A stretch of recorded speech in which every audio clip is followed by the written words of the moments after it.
দেশে নাই, নিজের টাকা ব্যাংকে থাকবে, নিরাপদে থাকবে। আজকে সেই ব্যাংক থেকে নিজেদের টাকা উত্তোলন করতে দাঁড়ে দাঁড়ে ঘুরতে হয় কেন? বিগত সরকারের দালালি আমরা দেখেছি, বর্তমান সরকারের দালালিকে আমরা পছন্দ করব না। ঠিক। বিগত 17 বছর থেকে যদি কেউ শিক্ষা নিয়ে না থাকে, তারা পুরো স্বর্গে বাস করছে ভাইরা আমার। বিগত 17 বছরের অত্যাচার, ফ্যাসিস্টদের অত্যাচার আমরা দেখেছি। সেই অত্যাচারের কুফল আমাদের প্রতিটা মুহূর্তে, প্রতিটা সেকেন্ডে বহন করতে হচ্ছে। আর সেই 17 বছর থেকে 3 বছর হয়েছে, 2 মাস, 2.5 মাস। এই 2.5 মাসের মধ্যে যদি আমাদের সেই বিভীষিকাময় অব্যাহত থাকে, সেই একই ফ্যাসিস্ট অব্যাহত থাকে, তাহলে আমরা কার দোয়ারে ধরব? ঠিক। কার জবাব চাইব? সেই ভারতের চক্রান্ত যদি অব্যাহত থাকে, তাহলে আমরা কার কাছে আমাদের মনের কথা বলব? আমাদের মনের কথা বলার আর কোনো জায়গা নাই। সোশ্যাল ইসলামী ব্যাংকের মতো দ্বিতীয় কোন ব্যাংকের পরিণতি আমরা বাংলাদেশে আর দেখতে চাই না। ঠিক।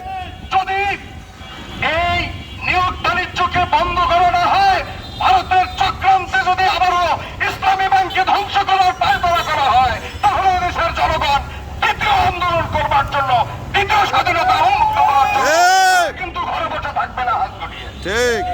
আর আমার একটা কথা হুঁশিয়ার করে উচ্চারণ করে দিতে চাই, এই সরকার যদি দ্রুত ইসলামী ব্যাংককে বাঁচানোর জন্য ব্যবস্থা গ্রহণ না করে, এই সরকারের পিছনেও জনগণ উদ্বেগে বসে রয়েছে, তারাও কিন্তু ঘরে বসে থাকবে না। তাদেরকেও, এই সরকারকেও আমরা টেনে হিসেবে নামাবই। ঠিক। কারণ আমরা কোনো দলের নাই, আমরা স্বাভাবিক দর্শক, আমরা ইসলামী ব্যাংকের গ্রাহক। দল মত নির্বিশেষে এদেশের সচেতন মানুষ, 93% মানুষ ইসলামী মাইন্ডেড চলে, ইসলামী নাম দেখায়। তারা যেভাবে ইসলামী ব্যাংকে ভিড় জমিয়েছে, ভারতের হিংসা ধরে গেছে যে এই ব্যাংকের মাধ্যমে বাংলাদেশ বুঝি অনেক ধনী রাষ্ট্র পেয়ে যাবে। কারণ এখানে মানুষ আশ্রয় পায়, নিরাপত্তা পেয়েছে। আর এই নিরাপত্তাকে সহ্য করতে না পারে বাংলাদেশের কিছু দালাল শ্রেণীর লোক তাদের পকেটের কিছু অর্থ ভারী করবার জন্য ভারতের ইশারা ইঙ্গিতে এদেশের ইসলামী ব্যাংকে তারা ধ্বংস করছে। এটা স্পষ্ট। কারণ গত সরকারও এই ভারতের দালালিকে পছন্দ করত এবং এই ভারতের ইশারায় তারা কি করেছে, সেই 57 জন আর্মিকে হত্যা করেছে। ঠিক। তারা হেফাজতে ইসলামের কর্মীদেরকে তারা হত্যা করেছে রাতের। ঠিক।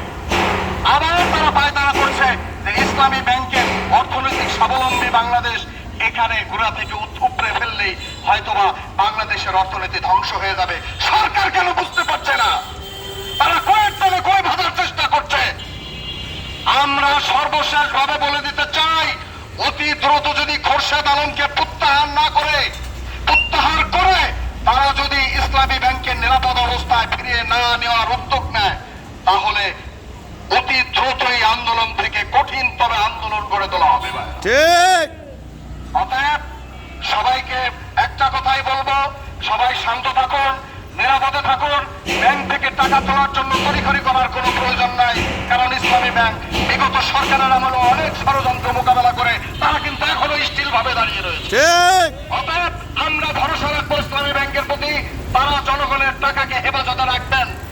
এবং পরিশেষে সরকারকে বলে দেবার চাই, আর যদি তালবাহানা করেন, আর যদি সেই ফ্যাসিস্টের চরিত্রকেই বলবৎ করার চেষ্টা করেন, তাহলে এদেশের জনগণ নির্ধারিত তারিখে আপনাদেরকে ওই গদি থেকে নামিয়ে নতুন সরকারকে বলবৎ করবে। ধন্যবাদ সবাইকে।